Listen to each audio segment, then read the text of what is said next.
Do you want to know how AI can drive social good and boost business by doing something most corporations are still ignoring?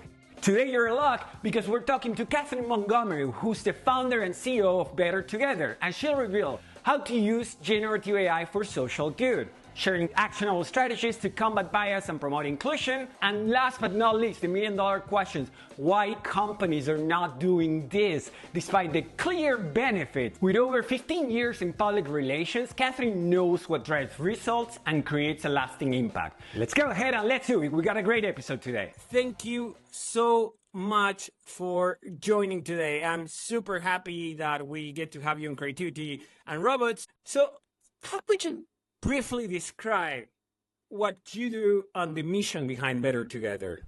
Yeah, so, like you mentioned in my bio, my background's in public relations. And so the day I graduated from undergrad, I knew that's exactly what I wanted to do. And so I've been doing it for, years and years and years. But one day I was like, I wonder if I can do this and help other people. And so that's what I sought out to do. I worked at a startup in Boston and then was able to find a VC firm that only backed public relations agencies. And I knew I wanted to focus on social impact. Didn't know I wanted to start an agency, but I did. And that's how we got Better Together. We all know that certain things, or at least we knew until a couple of years ago, we said, take out trash, good. Hitler, bad, right? Like we all mostly agreed on that, right? But, there's also some situations in which the good ones are also perpetuating the systems, right? Beyond what we all sort of know, it's obvious. What are the things that surprise you the most about bias or doing bad by thinking you're doing good that you've run into? Yeah, I feel like it's so obvious that what people are doing is bad or people aren't thinking about it, but it's not. It's something that people genuinely are not thinking about. Like they aren't thinking about this campaign bias towards certain people, or am I not including a diverse mix of people in these decisions I'm making? And I have one client now where we're actively having to go after Black media because the company, although they have millions of employees, are not thinking about involving Black media in day to day. And I'm like, how do you just leave out a group of media in what you're trying to do? And so I think it's so baffling to me that I don't know, it's just something, diversity, equity, inclusion is something we don't think about all the time. And that's just because of society and how for generations we've been moving along in society. So it's something I have to kind of just get on the same level as everyone when it comes to thinking about DEI. I'm involved in it all day, every day. And so not everybody is. And it's just like, finding that balance of education and ensuring people are thinking about it as in their day-to-day life. Have you encountered any explicit pushback from the company, from audiences, from customers? Yeah, someone that either because of the visibility of their position, it was unexpected. Yeah, I mean, it hasn't been aggressive, I would say, but recently we did put out a statement around women's health rights and abortion for a client, and Instagram actually took down the post. And I think it's because someone complained about the post and it was, in support of women's rights. So I think people are passively saying they disagree with some comments. We haven't had any that are like out loud throwing paint on each other and things like that. But and social media allows you to stand, be behind your camera and kind of voice that you're against something without having to actually be the face of it. So that was really surprising to get pushback off of, okay, a woman's right to choose, but it's such a controversial topic but we also thought that our client, which is focused on women's rights, that anyone following them would also agree with our thoughts. So that's really interesting. And then when it comes to larger corporations, I think we also know what's acceptable to its customers and what's not, and where to push and pull and not to make too much noise, and what needs to be done kind of one-on-one and what needs to be done in the public. So it depends on the company, depends on the audience, but we haven't had any too aggressive complaints, I would say, when it comes to these types of issues. It's curious what you mentioned about Instagram, right? Because when we take a look at press releases or information out there, it does seem Meta, it's a very progressive company. Do you notice a lot of this sort of like trying to leverage what you do as a way of performance rather than actual change? Oh, of course, of course. But first, going back, you said Instagram is a progressive company. You Mhm. think that?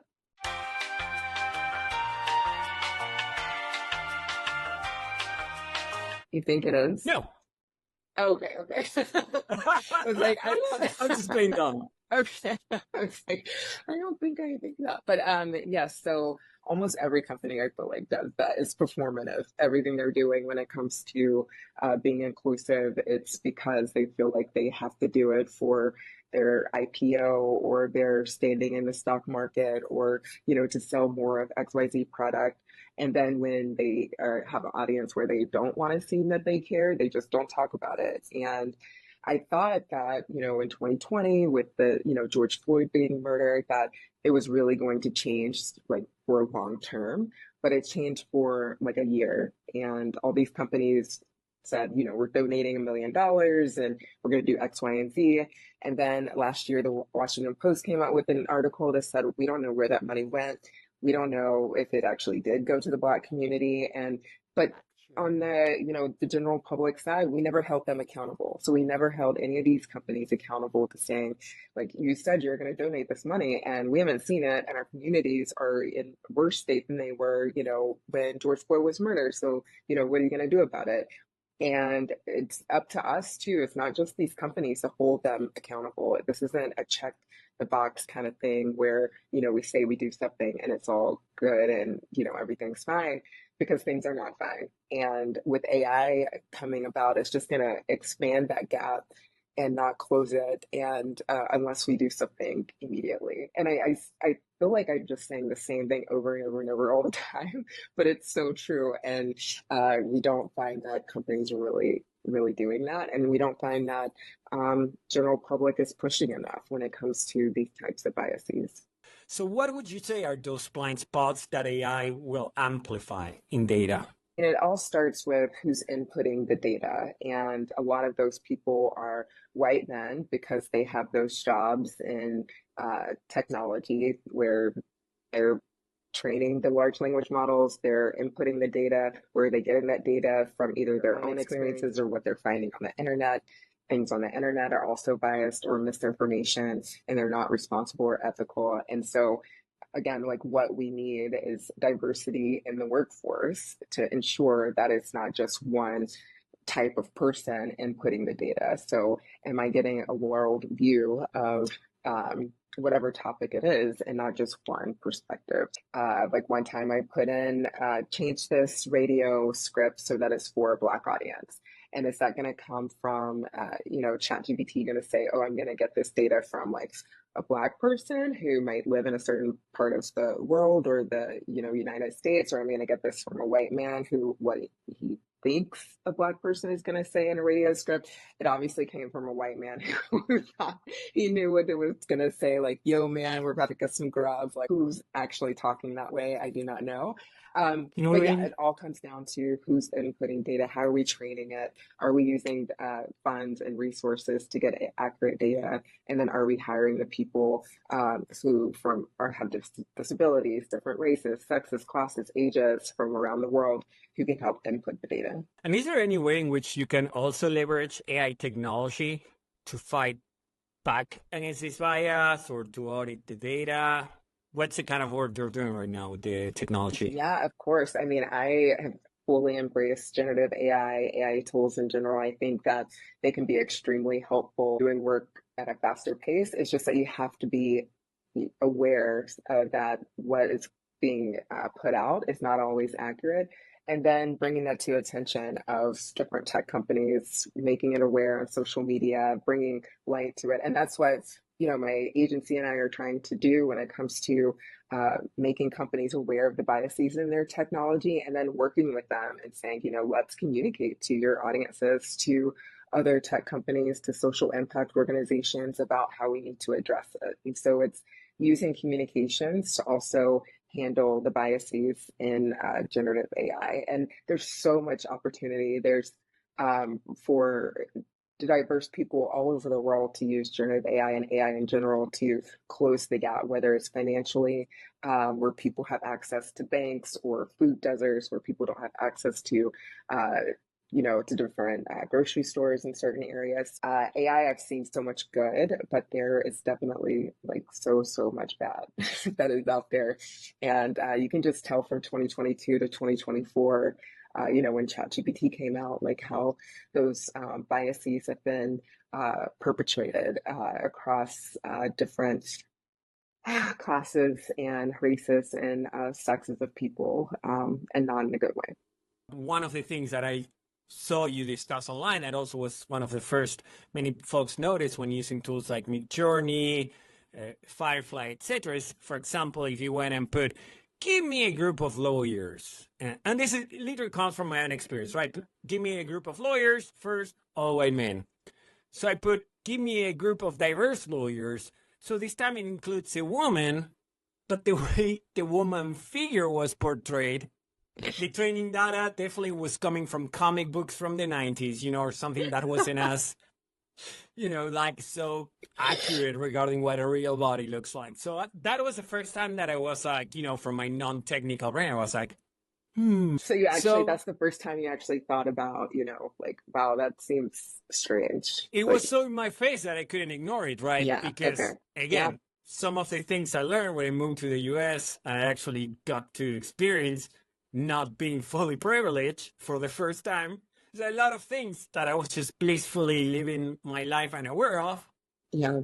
Then it's like, oh, I know what they mean. And with Midjourney, the same. It's like, Yeah. even some dumb privileged dude trying to like take a tool was like, I'm seeing a pattern here and it doesn't look good. So Yeah. what I'm trying to get to, right, is like, you had Google on the press a couple of months ago because they sort of, I guess, tried to mitigate this by including some sort of diversity variable of, for every white person, we need to show 0.85 Latinos and whatever. And then you were getting images that were not historically accurate. I think it was the founding fathers. And Yeah. are companies reaching out to you about this and being like, okay, we want to mitigate this, but also we don't want to look like fools, then showing something that it's not accurate? How do you Yeah. work around that?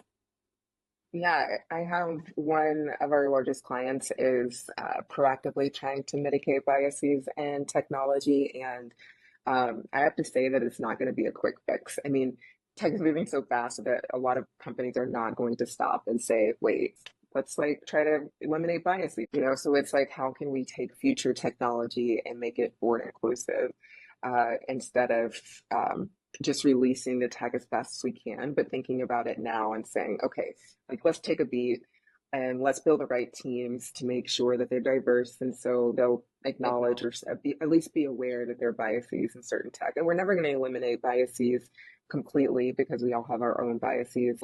But there aren't a lot of companies overall who have reached out to say we want to try to acknowledge these biases and do something about it and communicate to our audiences, which is really, I think, really interesting. I do think that generations like Gen Z, younger millennials, older millennials are going to kind of force them to deal with it. But I think that'll be after all the, glamour of AI kind of settles down a bit. I don't know that people are going to focus on the biases right now, which I'm very upset about.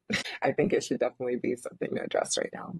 I know Better Together put a report out that was sharing some stats of what you learn about business by implementing diversity measures or the consulting, right? And one of the things that I learned was that companies in the top quartile for racial and ethnic diversity are 34% more likely to have financial returns above the average, right? So if money's on the table, right? I know that most of the time what imposes change is money, even for us, sometimes money can be a good motivator. Why are companies just not, it feels to me like they're leaving money on the table by not doing this. Like, it doesn't make sense to me. So maybe you can help me understand. Yeah, I mean, one thing is it takes money to implement it. So you're not going to see the returns immediately. It's going to take a Hmm. long investment of really diving in and saying we're going to truly invest in diverse workforces, and it's going to be a long-term game. Like it could take up to like 10 years or so to see the return on your investment.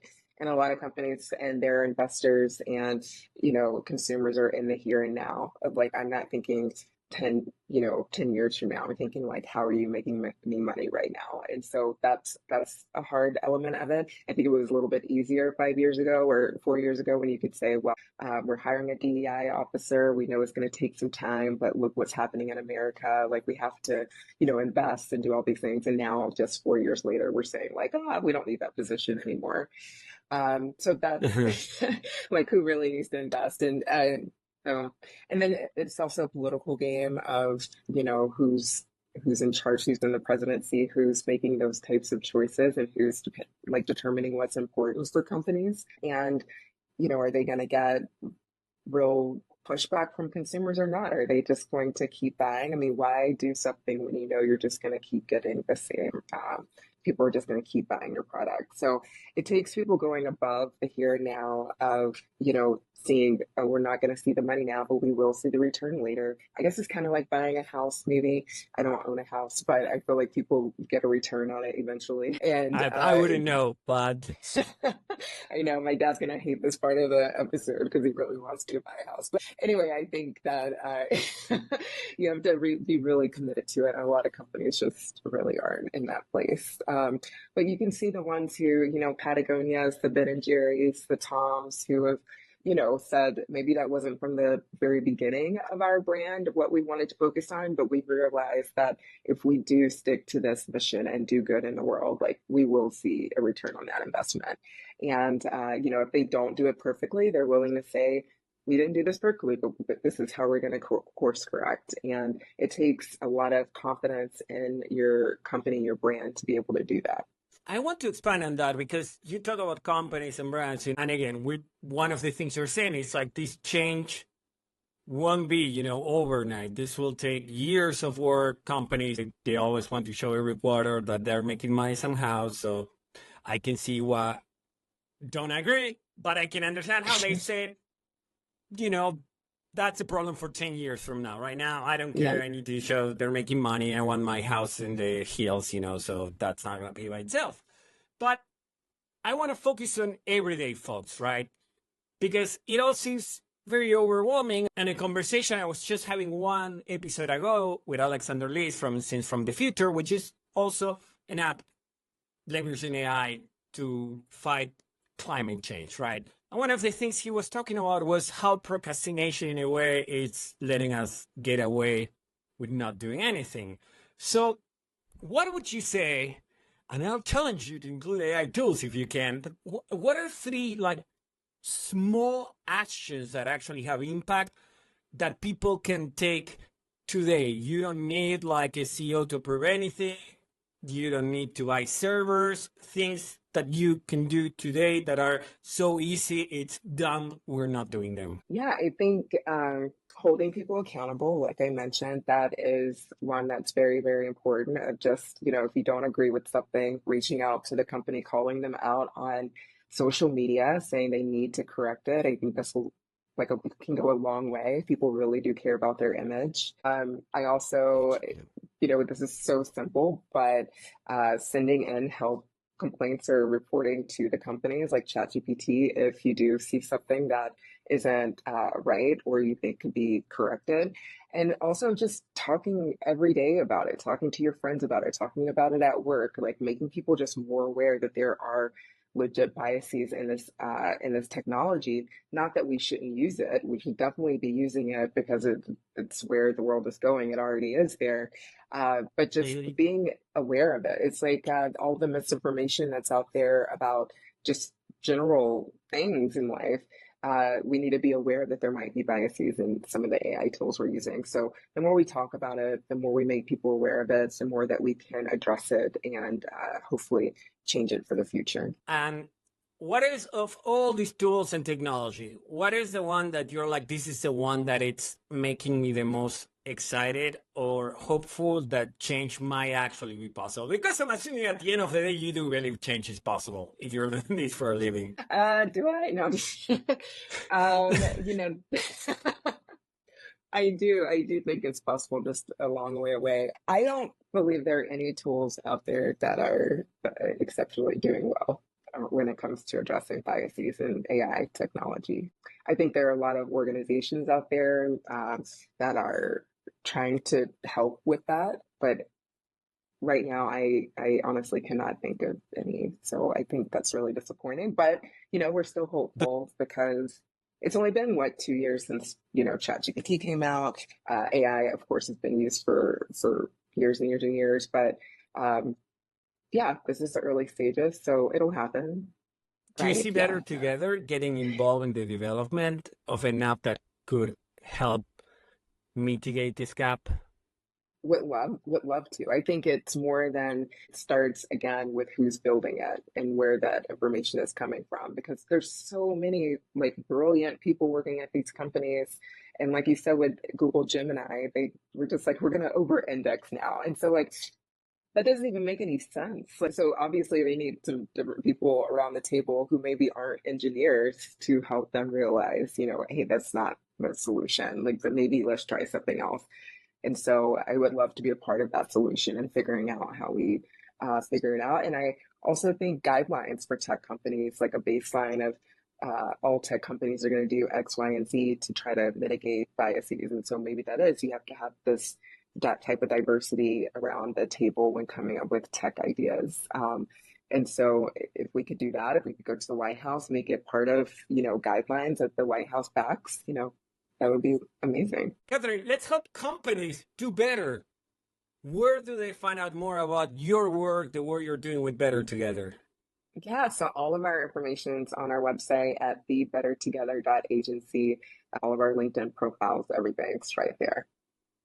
Cool. And who do you recommend? For those, we have a very small but dedicated niche audience in which you might find folks that actually might want to hire your services. So who are the people that should reach out right now? Yeah, any CMO, CFO, OO, CEO who is in charge of a tech company who wants to make a positive impact on the world while transforming the world through their technology, they should definitely reach out. And Catherine at thebettertogether.agency, they can email me. Let's have a chat. Catherine, thank you so much for being so generous with your time. I have really enjoyed this conversation. I'm sure that as years go by, we'll have plenty more to talk about. Yes.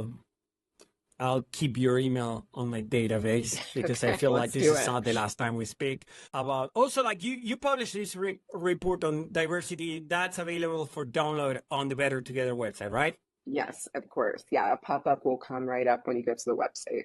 Again, thebettertogether.agency. Excellent. All right, so we'll link it in the show note. Catherine, thank you so much for joining. And for the rest of you that are watching on YouTube or listening on Apple Podcasts, Spotify, Amazon Music, and all the other podcast platforms, thank you so much for coming back. And I do hope I get to see you again. So thank you all for joining. Have a good one and see you next week with another episode of Creativity and Robots. Amo la creación en mi pantalla, bits y bytes en danza, todo brilla, cada código que escribo canta. Sabor a cumbia.